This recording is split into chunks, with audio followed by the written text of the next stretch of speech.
ассалому алайкум дӯстон, хуш омадем ба шабакаи мо. дар навори имрӯза оиди беҳтарин ва тозатарин хабарҳо аз ҷаҳони ММА гап мезанем ва пеш аз оғози навор дӯстон, аз шумо хоҳиш мекунем ки дар канали мо обуна шуда зангулачаро пахш кунед. ин кор вақти зиёди шуморо намегира, аммо барои пешравии канали мо кӯмаки хеле калон мекунад. ташаккури зиёд. акнун биёед наворро оғоз мекунем.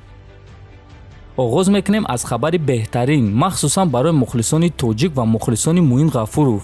имрӯз маълум шуд ки варзигари маъруфи тоҷик Муин Гафуров бо рекорди 17-3 бо ташкилоти Дана Уайт Contender Series барои 4 муҳориба шартнома бастааст ва аввалин муҳорибаи худро дар ин ташкилот Муин Гафуров зидди варзигар аз Канада Чад Анхелигар бо рекорди 10-5 рӯзи 7 сентябр хоҳад гузаронд. дӯстон, ташкилоти Дана Уайт Contender Series ташкилоти худи президенти UFC Дана Уайт аст ва ғолибони ин ташкилот бо UFC шартнома мебанданд.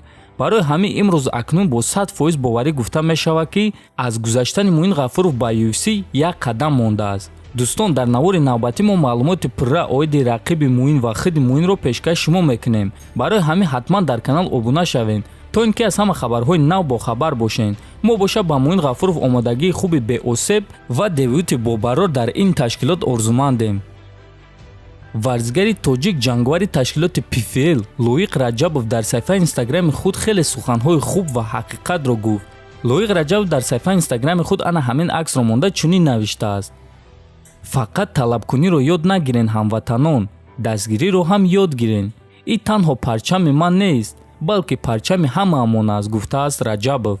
бале дӯстон, мутаассифона ин суханҳо дурустанд, чунки баъзе мухлисони тоҷик, на ҳама, баъзеҳо варзигаронро дар ғалабаҳояшон дастгирӣ мекунанд, не ки ҳамин ки мағлуб шуд ё ягон кори дигар дарҳол пас задан ва таъна карданро сар мекунанд, ё ин ки чӣ хеле ки Лоик Раҷабов қайд кард талаб карданро.